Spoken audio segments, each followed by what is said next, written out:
Nice to meet all of you here in person. I am Amy Marcanet. I'm an associate professor in mechanical engineering. My research focuses on thermal and energy conversion, so heat transfer, and it applies in semiconductors to a lot of the packaging and making sure things like your cell phones and laptops don't overheat, and at a larger scale, data centers. We do a large variety of research, but this seminar is not about me. I just wanted to highlight that we have some research opportunities through the SURF program, and beyond my lab, there's a lot of semiconductor postings on there. And then if you're not ready for research in the summer, but interested in the future, you can always reach out to me by email. Before we get to the seminar, I just wanted to recap some of the things Professor Lundstrom showed you last week. And this class focuses on computer chips, but really the whole process. From from the initial silicon boules, so these very crystalline, pure materials, large scale chunks of it are shown in these images, to actual systems and devices that you interact with or that power the things you interact with. So just the very, very short overview of the semiconductor process. If we start from that single crystal silicon wafer, there's a set of processes that Professor Lundstrom started to go into last time called the front-end processes that involve fabricating the devices on the wafer. Then once we have our wafer with our silicon devices fabricated onto it, we need to turn it into a product. And so the back-end processes within the semiconductor fabrication go from the silicon wafer to individual chips, packaging them into chips structures that are shown in the top image and the back end structure, and then integrating them in the final step here for products for distribution. So today's lecture focuses on one of the processes within the manufacturing of the wafers, specifically the lithography process, which helps pattern the devices on the chip. The speaker will go into a lot of details about that, but I just wanted to show you where in this flowchart of semiconductor processing, ASML and our speaker's expertise fall into this flowchart.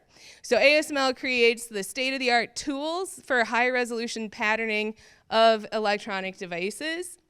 And now it's time for the lecture. So let me briefly introduce our speaker, Michael Lursell. He is the Senior Director for Strategic Marketing at ASML. He has his degrees in physics, his undergrad degree from Cornell, and his PhD from MIT. I won't take too much of his time, so we'll end the introduction there and hand it off to the speaker. Let's give him a big Purdue welcome.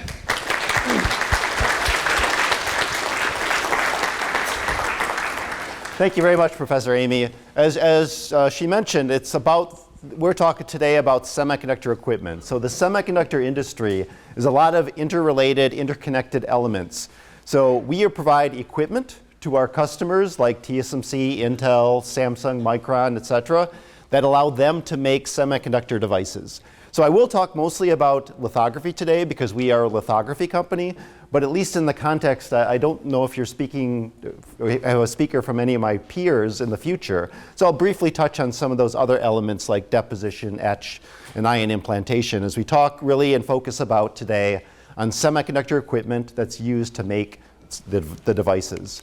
Of course, I just had a brief introduction in terms of my background. I spent about 15 years in the fab working as a customer of ASML, working for IBM, doing a number of lithography-related positions and bringing in some of the new technologies at the time.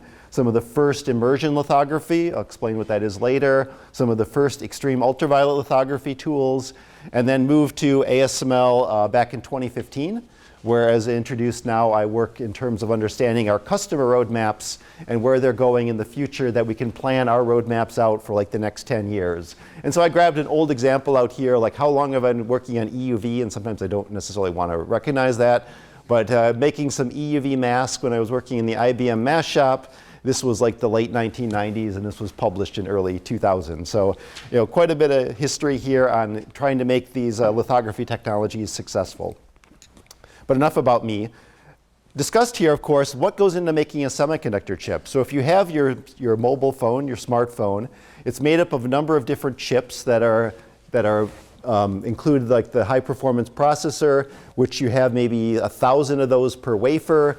And each of these little chips on here, of course, is made up of many different layers, as I saw on the front end fabrication that was described in the prior slide, of a number of these different device layers that are built up. And that's what our customers do. They're the ones who do this complex fabrication of something like 70 or more different layers of transistors on the bottom, and then a number of metal layers that are interconnected with these little posts typically called vias, that make up the wiring structure of how you put together perhaps 100 billion transistors on a chip and make them do what you want to do. Of course, this is an artist's rendition, and it shows a limited number of levels here.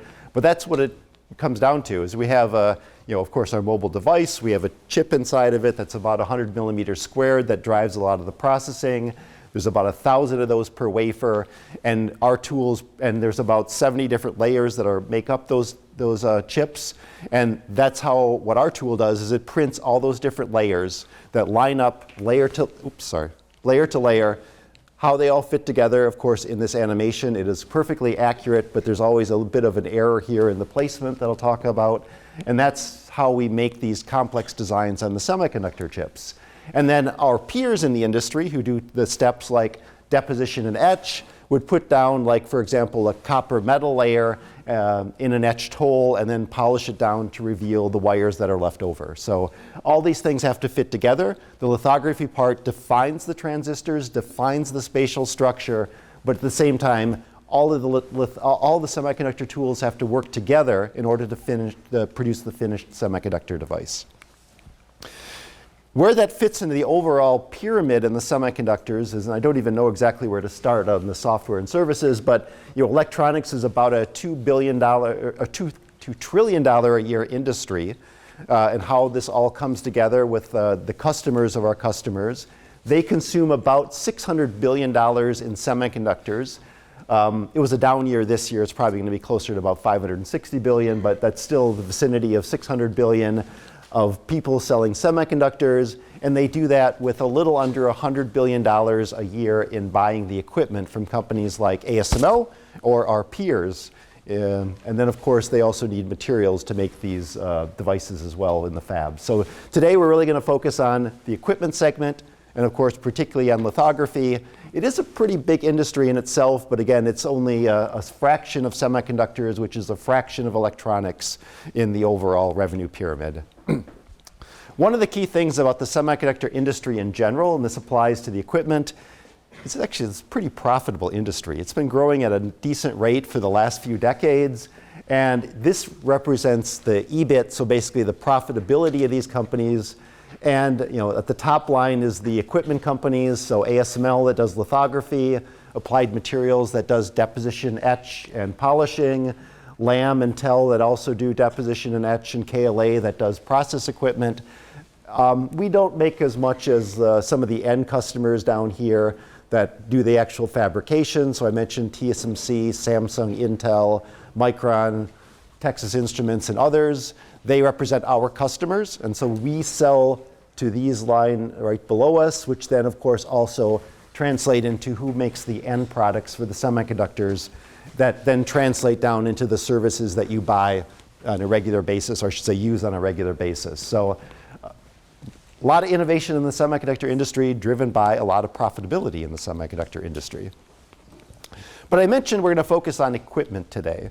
So there's a wide variety of these specialized tools, and the companies generally kind of specialize in one or a couple of areas and types of tools that are needed. So lithography on the top here, that takes these patterns, takes this 100 billion transistors in some cases and prints it on the chip. Maybe like your mobile device is not 100 billion, it's maybe more like 20 billion transistors, but it has to do it with high fidelity, alignment to the prior level, and of course very low defects. If you want to make 100 billion transistors work, you better have some pretty low defectivity at the same time. So that's the lithography tools coming from my company, ASML. There's also major segments here that are about the same size. This represents the revenue. So in the etch, where you etch into the semiconductor materials, maybe an oxide, maybe into the silicon, maybe into a metal. That makes up a significant fraction here of tools that are specialized for processing those types of layers. So they're very often plasma-based, and they based on reactive ion etching, as well as clean, because as I said, defects are very important in the semiconductor industry, so you want to make sure that you have the ability to remove as much of the contaminants and particles from the wafers as possible. Of course, none of this makes any sense unless you start off with the materials. That's called deposition, and that kind of there's several different types of deposition that I'm not going to go into detail today. Physical vapor deposition, chemical vapor deposition, and atomic layer deposition. But these are the materials that make up that semiconductor device. So it can be the wiring levels, typically copper today. It can be some of the lower level connection posts, which are often out of tungsten. It can be the dielectrics that are used for making the semiconductor device, which may be like a hafnium oxide put down by atomic layer deposition. But that's a key part of there, is you have to have the materials, you have to pattern them and then etch them, and that represents, you know, about 75% of the total semiconductor wafer fab equipment. To do that and make 100 billion transistors work, of course, the process diagnostics are very important. We actually do some work in metrology and inspection at ASML as well. We have some tools that measure precisely the alignment of one layer to the other one with nanometer scale accuracy, or electron beam systems that look for small defects. So process diagnostics are very important. It's about 12% of the overall industry spends on things that don't actually process wafers. They just measure them as used as part of the process control. So that's a significant aspect. And then there are a couple other areas like chemical, mechanical polishing. It's kind of surprising with 100 billion transistors, you literally sometimes polish the wafer down with a pad and some chemicals. That's important. And then you implant ions into it to change the electrical properties of the silicon that are on other segments, as you can see, a little smaller than that. And then lastly, something that's not really wafer fab equipment, I won't talk much about it. In the end, you have to test it to make sure it works. I mean, you don't want to buy your cell phone and find out it doesn't work, so all these devices have to be tested. And so the electrical test of 100 billion transistors is also not exactly a trivial thing to do. And so that's led to this specialization of these types of equipment. So we have the lithography tools. You hear a lot more about those. Etch tools, cleaning tools, deposition tools, measurement tools, ion implant tools, which are basically kind of particle accelerators. These are all aspects of what our customers use in order to produce the finished semiconductor devices. Now, it's a very important part of the semiconductor fab as well because of some of the economics as well, in that it's a very capital-intensive industry. So that's why you see a lot of very big semiconductor fabs producing a lot of wafers, because there's economies of scale here. You could either look at it as the cost of building a wafer or the fab startup cost. The key thing is equipment makes up about 75% of that overall cost, at least before the depreciation period is over. So on the left-hand side is an example. If you look at the cost of building a wafer, equipment is this big purple section over here, which I think I animated this way. The equipment maintenance is also a significant factor. And if you look down here, the green is the direct labor, which you can actually see is not exactly a big part of the manufacturing side of it. Of course, the engineering side is significantly different. There's a lot of effort into engineering, which is why I think this is an important class for you to understand some of the opportunities in semiconductors as well. On the right-hand side is basically the cost of building a large fab. The building is the green part over there, so it's actually not that expensive to build the concrete and steel for a semiconductor fab. About 3/4 of the cost of a $20 billion fab is going to go into the equipment that goes into there, which of course is good for companies like ours. So, the building's not that significant. I guess maybe a thing to also note is the automation that goes into the fab as well. These are highly automated manufacturing facilities. And as an example over here, I think this was the new Intel fab going up in Arizona. But then also I happened to be flying down into Austin, Texas a couple months ago, and we flew over the top of the new Samsung fab going up in Taylor, Texas, as you can see as I took this picture out the window here. So enormous sites over here that represent, in this case, launching next year a state-of-the-art logic manufacturing fab in Texas. I mentioned earlier that there's a lot of different layers, and this is a key part of where lithography plays into this. To build 100 billion transistors and then wire them up effectively requires a number of these different wiring levels.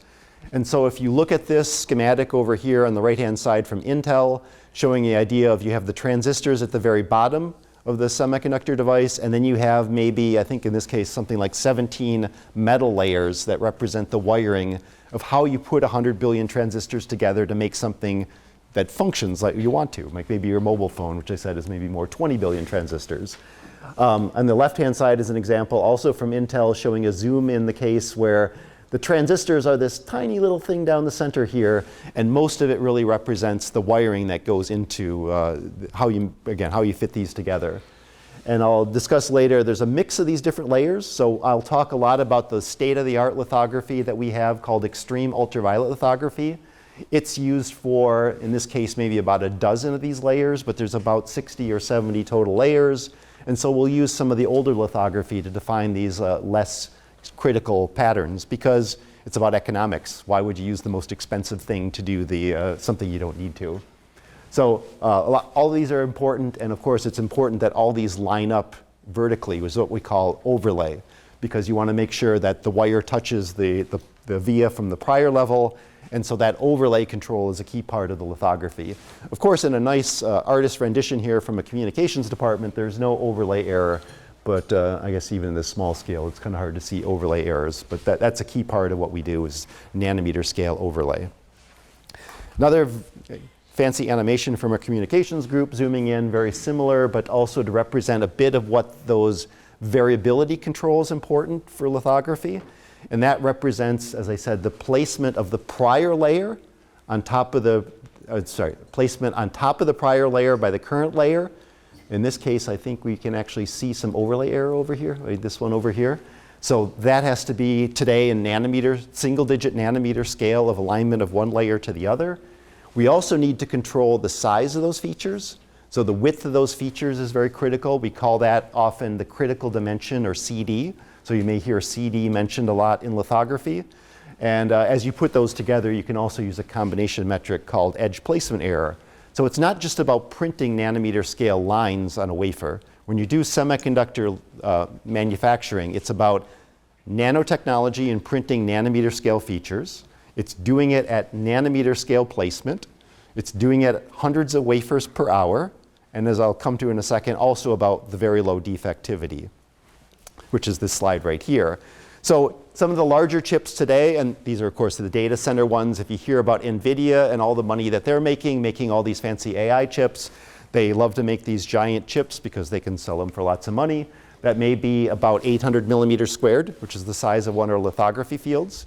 Today, there's can be 100 million transistors, actually over 100 million, 150 million transistors per millimeter squared, but we'll just use 100 million to keep the math straight. You start to do the math of those then. So if you have, and I mentioned now 100 billion, I used this slide last year and it was 80 billion last year, so now it's about 100 billion. So you need to make 80 or 100 billion, whatever number you want to use, transistors work on this device.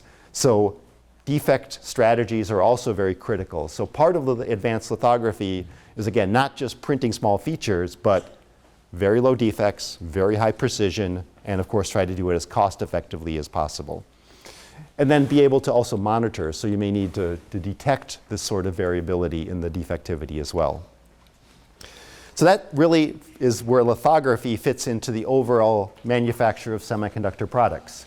So as I mentioned on the earlier slide, we need to deposit the films. Those are done by tools from companies like Applied Materials, Lam Research, Tokyo Electron. They are coated with a photosensitive material we call a photoresist. Very much similar to the old film process for cameras, which probably none of you remember anymore because you all have digital cameras now. But you cover the wafer with a thin coating of this photoresistive material. The lithography tool then takes the pattern on a thing called a photomask that then reduces it down to the wafer and steps it across the wafer. So we print about an inch by inch field per each exposure that we do on the wafer. 26 by 33 millimeters for the exact number. And we do about 100 of those fields per wafer. And so we do that, again, at several hundred wafers per hour. After that, that material has to be developed, again, very much like the old-fashioned photography. Then it goes into the etch tools I described before, etch or ion implantation. I got to tell our communications team to fix this. And then it keeps cycling through as you do all those 60 or 70 different layers. So that's kind of what we do as a company, is really focus on the lithography tool, as well as some of the computational lithography that supports that. Because as you try to print these features at resolution limits, you end up with aberrations and distortions, and you try to correct for those as much as possible ahead of time. And that goes back to, again, the doing that 24 by 7. Literally some of our tools do 5,000 wafer passes per day, or some cases 2 million wafer passes per year at nanometer scale precision. That's really kind of some of the excitement of working in semiconductors and advanced lithography. Now, I was talking to Professor Lundstrom just before the class, and I think he may have mentioned the Raleigh criteria and the resolution, so maybe you'll hear this again. The resolution of an optical system is really determined by the pitch more than the smallest features. And there's Lord Raleigh a long time ago came up with this simplified relationship that the resolution basically scales with the wavelength. The smaller the wavelength, the smaller things you can print, and the numerical aperture of the lens. So if you don't remember your optics, that's basically how big the lens is. It just represents the sine of the angle of how big the lens is relative to the grating. And then a correction factor in front that we call K1. I won't go into a lot of detail at this point. So as we went through in developing lithography over the last few decades, we kept making the wavelength shorter. It started at, in the case of ASML, at I-line at 365 nanometer wavelengths. We scaled it to 248 nanometers. I'll have a chart on that next. Down into 193 nanometers, which is a deep ultraviolet light. It's indicated here. That comes from a argon fluoride excimer laser. It's 193 nanometers, but it's often called argon fluoride lithography because it is using this excimer laser to produce this wavelength of light. And then more recently, within the last few years, introducing what we call extreme ultraviolet lithography, which is more like a soft X-ray, where we scale the wavelength down to 13.5 nanometers. And what that represents, and again, we have this numerical aperture, which represents the size of the lens. And then we have this K1 factor that I'll talk about in a second. That results into our customers having the ability to print not about an 80 nanometer minimum pitch, but more like about a 26 nanometer, 30 nanometer minimum pitch today, or in the latest tools that we just started shipping last month, literally just barely started shipping last month, perhaps below 16 nanometers in size. So 16 nanometers represents, of course, where we are state-of-the-art lithography today. These latest tools, by shifting to this soft X-ray wavelength, also means that we had to change the optics. There's really nothing that transmits at 13.5 nanometers. I mean, a background gas of hydrogen sort of transmits at 13. So all the optics are reflective. That means the numerical apertures aren't as big as they are with today in immersion lithography. And this K1 factor basically represents how much we can push towards the limit of the theoretical capability of the system. We have a lot more expertise. We have like 2 decades of experience in immersion lithography, so we can push that a little harder. And I should have also mentioned an immersion lithography. One of the things from a couple decades ago was the idea that, okay, it doesn't have to be in air. The biologists have been putting water between the lens and their samples for, what, a century or so? And so it's a little harder to do in manufacturing because the stages are moving at nearly a meter per second. But we do actually use water in between the lens and the wafer for immersion lithography to allow us to push the numerical aperture up to a level beyond what you would be able to do in air. And so that gets us down to what has been state-of-the-art for the last couple decades, now to where we are state-of-the-art today, and then where we'll be moving to the next few years.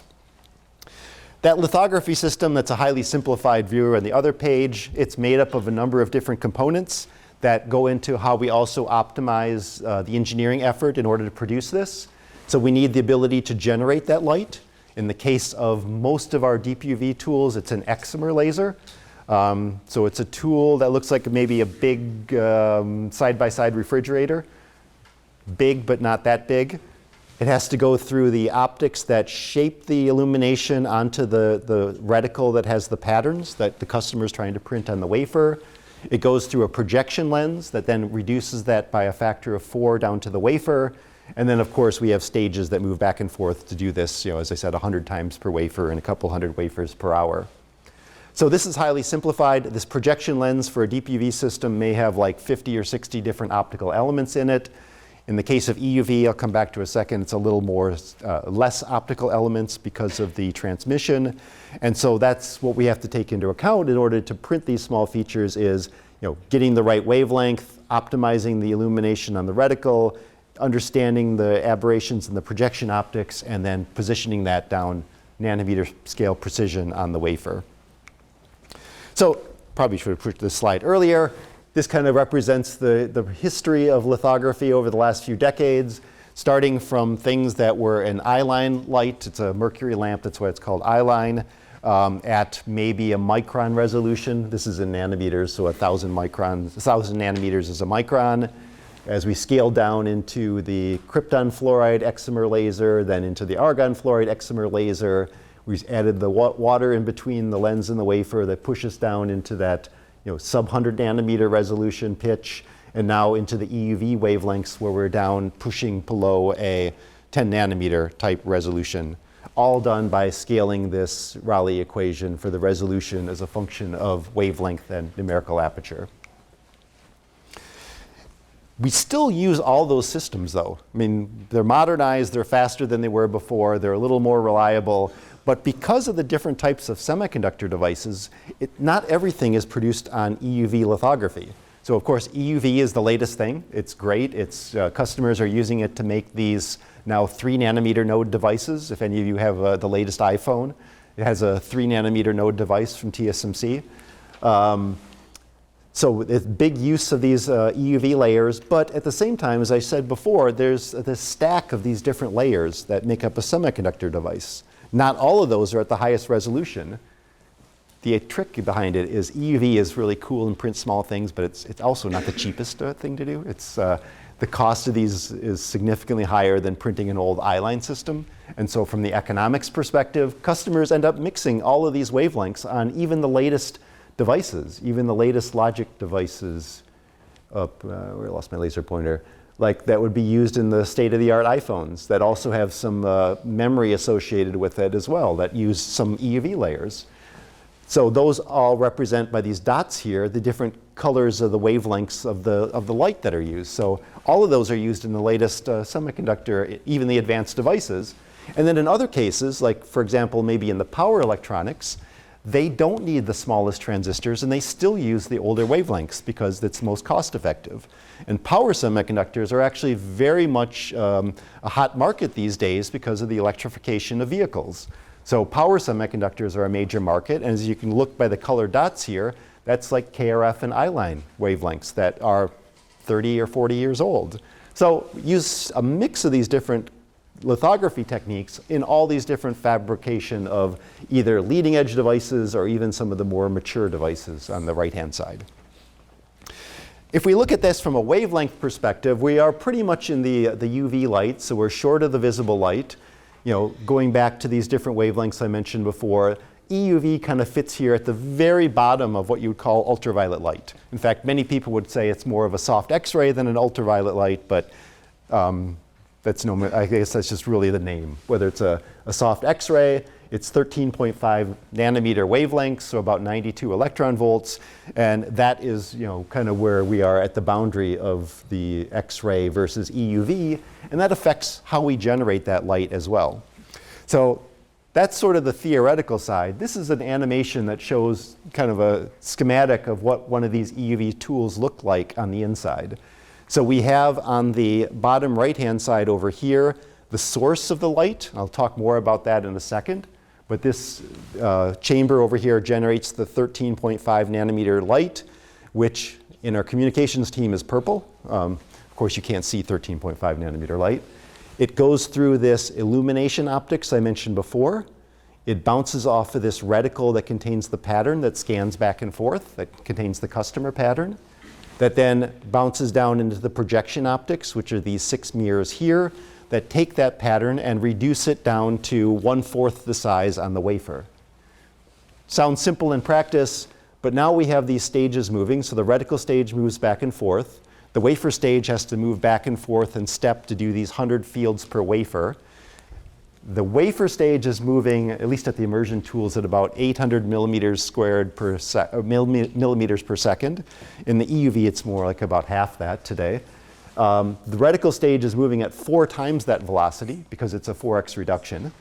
And so these stages have to be synchronized within nanometer scale precision while they're moving at, in some cases, near a meter per second. And then up here is the loading of the next reticle with the next customer pattern, and the wafers are coming in here in a wafer handler in this section. So that's sort of what you need to build a state-of-the-art lithography tool today. And we have been shipping these in high volume, where we now have more than 200 of these in the field, running with about a half dozen different customers. And in the case of what's out there today, not quite 200 wafers per hour, but certainly over 160 wafers per hour. And the next generation systems will be 200 wafers per hour going forward. The key changes, though, as we went from one lithography technique to another, you go to 13.5 nanometers from the Rayleigh equation, that looks really easy. The challenge, though, is when you get down to these short wavelengths, it's not so trivial.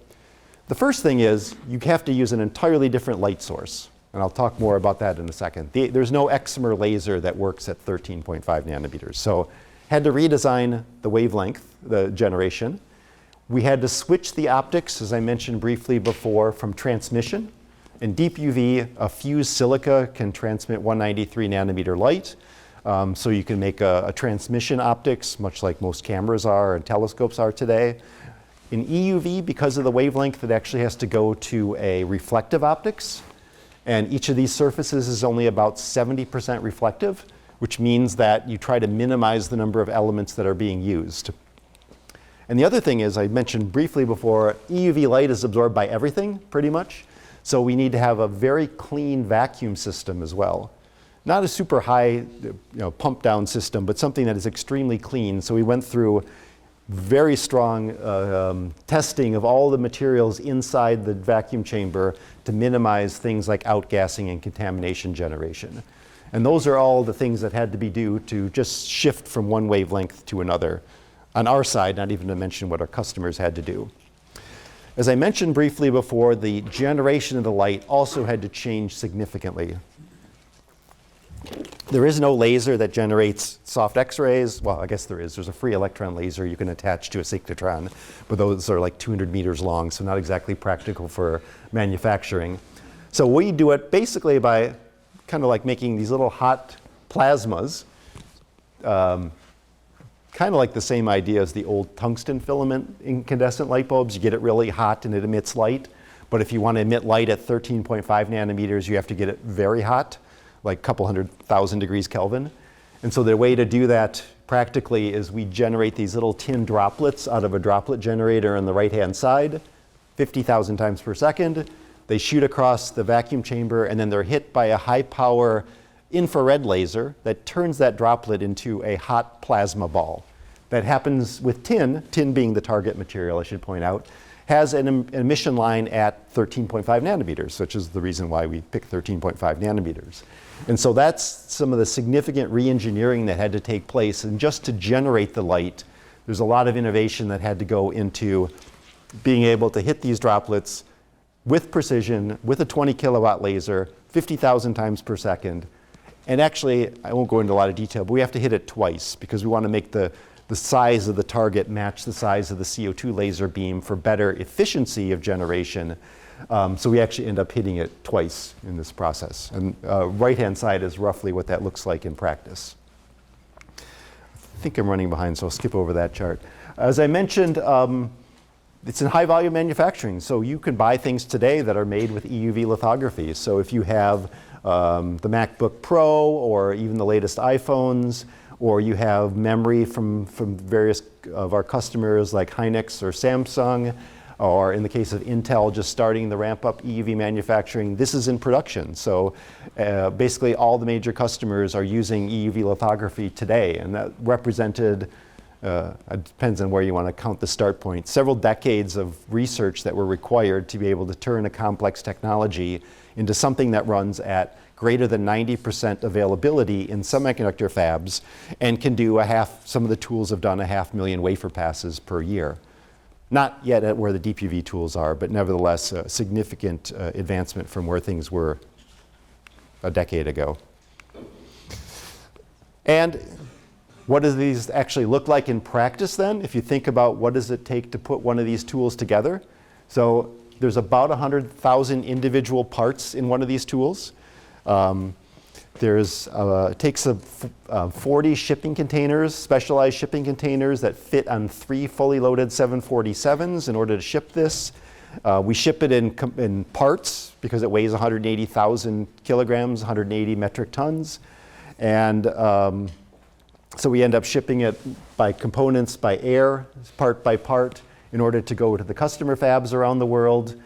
And these tools at the same time are generating about 4.5 terabytes of data per day. Not that we use all of it yet, but that's at least what it takes to represent one of these tools. Of the 200 we've already shipped into the field. I'll skip over this one too. This is just kind of more the inside of what that looks like. The latest generation tools, I wish that animation wasn't there. See if we can stop it. The latest generation tools we just started to ship last month are that higher numerical aperture that was on the one page that showed the 0.33 versus 0.55 NA. Same principles. The tool functionally does the same thing as the other tools. But as I said, with numerical aperture, as you make the numerical aperture larger, that means the lens is bigger. The lens gets bigger, the tool gets enormous. So this is what it looks like today. We started to ship the first one to a customer just literally last month. And it will represent like the next half decade or so of innovation for lithography. Same principles though. It's an EUV tool. It uses the same source, almost identical source, same stages, similar vacuum system. The lens, of course, is a lot larger. Now, just briefly to wrap up, a little bit about ASML. So I've talked about the equipment, I talked about semiconductor lithography. How do we pull that together as a company? So a little bit of a kind of a view here of what ASML looks like. It's headquartered in the Netherlands. It's a spin-off of Philips. We will be turning 40 years old in April. So we have a big focus in Europe, where certainly the bulk of the employees are. But we have a significant population of employees like myself in the US, well over 8,000, but I don't have the latest number. And then of course we have a large presence in Asia where a lot of our customers are. So we have more than 40,000 employees now and 16 locations kind of scattered around the world in terms of representing where we get engineering effort or where we work with customers in various sites worldwide. Some of the key sites from our perspective to give you an idea of the size. Veldhoven is a suburb of Eindhoven. That's where the headquarters are. So this big tall building is the headquarters building. This building over here is where they build the deep UV tools, and over here is where they build the EUV tools, and a very large logistics center on the backside that brings in parts from suppliers all over the world that I'll talk about in a second. At the same time, we have offices in the US. So I'm based in Connecticut, in Wilton, Connecticut. You don't see the fact that there was giant construction off to the left-hand side there as we did that high-NA tool development for the reticle stages, which are done in the Connecticut site. We have a Silicon Valley site that works on some of the metrology tools and the computational lithography software. The San Diego site that works on the light sources, both for deep UV and EUV. We have a major site in Korea supporting many customers. We do some manufacturing of some of the metrology tools in Taiwan, and then we have a large customer support site in southern Taiwan, down in Tainan. All connected globally. As I mentioned, each of these sites is specialized in some aspect of what they do. So the top module that handles the reticle, or sometimes called the mask, is in Wilton, Connecticut, along with some sensor optics. I mentioned the San Diego site and the Silicon Valley site. We have major subsystem suppliers. We get our optics from Carl Zeiss in Germany, in Oberkochen, and the lasers, and the infrared lasers for EUV from Ditzingen, Germany, from Trumpf, and some of the wafer clamps and stuff from Berlin. all scattered around in many other subsystem suppliers around Europe. The partnership with Zeiss is particularly important. This is like very much a symbiotic relationship that often happens in the semiconductor industry. They have been producing the projection optics for ASML tools through the entire history, so they are really a strategic partner. They're not just a supplier. We work very closely together, and they had to do most of the heavy lifting in order to make these high-NA tools work, because I said, bigger numerical aperture, bigger optics, the optics come from Zeiss. These biggest elements are really quite huge and weigh a significant amount, and not only the fabrication of those at picometer scale precision is important, but also the metrology to measure those, including at EUV light. So a lot of work went on with Carl Zeiss in Germany. We can look at that as an overall partnership coming together. So we have all of our customers which pay all of our bills. So that's very important because they are the ones who actually make semiconductor devices that you can buy and use in your own life. You'll never buy an EUV tool for yourself. I don't think that'll ever happen. We have the peers that I mentioned in the equipment industry that do all the deposition, etch, and metrology. We have partners on the kind of the development side for future technologies, like we do a lot of work with IMEC, and we were talking about working more with Purdue. And then, of course, the suppliers that make up a lot of what we do, because ASML is very much an integration company. We build some things internally, but we also get a lot of the components from suppliers. 100,000 parts, we don't build 100,000 parts ourselves. We get a lot of those from subsystem suppliers that all come together. So supply chain is a big part of what we do at ASML. Lastly, if I finish on a slide, what does that mean in terms of careers if you're trying to make equipment? So what do we do up in the left-hand side here? So we obviously design and engineer these large pieces of equipment, a lot of engineering skills there. But as I showed on the prior slide, supply chain management is a significant part of what we also do. And we have to build these. We have a factory that puts these together and tests these and ship these. Shipping 180,000 kilograms of tool is not trivial in itself, and it takes weeks to put that together at the customer site. So shipping and installation are important. And if the customer buys one of these tools that are well over 100 million euros, they want it to work reliably. Yeah, imagine that, of course. So the service and support at customer sites is big. A lot of the 40,000 employees that we have really come in the service side. And of course, we need to support the applications that they can use this effectively. That means, what do we look at? And I literally just stole this from our webpage. So a lot of work on material science. Of course, a lot of work on computer science, control algorithms, data science and AI. Of course, everybody's looking at data science and AI. Electrical engineering, how all these control systems function, work together. We have the supply chain management I mentioned.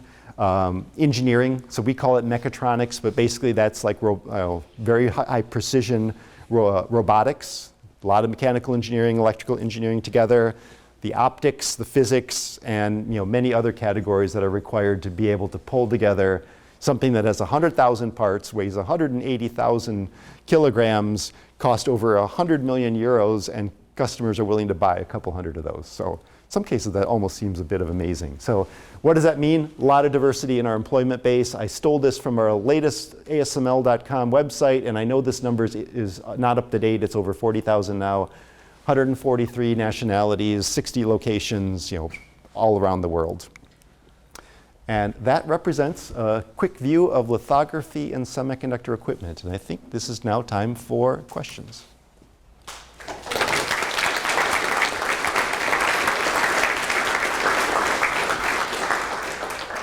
So thank you for the wonderful talk. I'm going to start with some questions that were selected from the pre-assignment. And then we do have another 30 minutes after class if you have additional discussions we can't get to in the next few minutes. But tailoring on to what you talked about with careers, there were a lot of questions about how they could apply their future degrees to your company, such as what kind of software and skill sets are needed to design the EUV machines? Good question. There's a lot of the big variety as always. A lot of it is around the control software, because the precision of trying to place nanometer scale wafer stages and reticle stages at these high speeds that we require means that there's a lot of control algorithms. But at the same time, there's user interfaces, there's the computational lithography of calculating what the images will actually look like, not what they would like them to look like on the wafers. So we do electromagnetic simulation. And then, of course, generating 4.5 terabytes of data that we don't use all of it today means there's a lot of like AI applications that we'll be looking at in the future that we can start to look for preventative maintenance, predictive maintenance, that sort of activity as well. So a wide variety, I think. Awesome. And then there is a question about whether the focus is generally on just making the best machine with the highest performance, or if you take into account other factors like the cost. And along with cost, is there a better design for a lithography tool that we just can't make because it's so expensive? Well, so cost is a big factor because this all comes down to the economics, and our customers always ask about cost, and we always look at the cost factor. We are looking at the next generation tool after this high-NA tool that I talked about, but one of the concerns is it's going to be too expensive. So we are concerned about that. The other factor that's kind of driving us is trying to get the productivity up, because the complexity of the system, it's not easy just to simplify the tools unless you make it a lot slower. And then the economics start to break down. So we're kind of more pushing toward, okay, it's big, it's expensive, so make it be as productive as possible. So the cost per wafer goes down. At the same time, actually, the energy usage per wafer goes down as well. So that's generally the direction we're saying, is get the most productivity, optimizing the cost per wafer and the energy usage per wafer. That's great. That dovetails into one of the other questions, was about how environmentally sustainable this system is, and whether the company is taking some actions to minimize the carbon footprint, influence on the surrounding area, energy costs, et cetera. So yeah, another good question. So first, we have to also look at the alternatives. If the customers tried to do a 3 nanometer node technology, not using EUV, they have to do like 4 or 5 exposures with the other wavelengths and a bunch of etch and deposition steps. And so that total would take more energy usage than what a single EUV exposure would be. So part of the metric is you can't just look at an EUV tool versus a deep UV tool, because that doesn't give you the same amount of value creation. So first question is, of course, what do we do compared to the alternatives? And then the second thing is, of course, we try to do whatever we can to try to reduce the energy consumption. As a complicated technology, we got it in the field, we got it working, then we started to work at the energy reduction, which maybe was not exactly the right order to do things, but that's where it kind of evolved to. So now we're out looking for idle modes, reduced energy consumption, changing the temperature of the cooling water, recycling the hydrogen that goes through the system. So those are all things that are initiatives that we're working on today. Great. And then just one last question from my list. You showed how complex the machine was with over 100,000 parts. If an issue arises in one of the parts of your machine, how does it affect the rest of the system, and like how long would it take to recover? That depends a lot on which part goes bad. So some of the parts can be replaced fairly quickly. In the EUV system, it's under vacuum. And so if one of the major parts fails, then you have to come back up to atmosphere, open up the chamber, replace the part, pump it back down, requalify it. So yeah, unfortunately, the maintenance of a complex system also means we try to reduce the amount of times that there are major failures. So we try, there's always room for improvement, to get more predictive, some more scheduled maintenance. Because from a customer perspective, if they know a maintenance event is coming, they can plan for it. If the tool just suddenly goes down, yeah, their revenue starts to be affected pretty quickly. Usually after about 12 hours, they really start to complain that they run into problems. So if the tool's down for more than 12 hours, then yeah, that's usually where the excitement begins.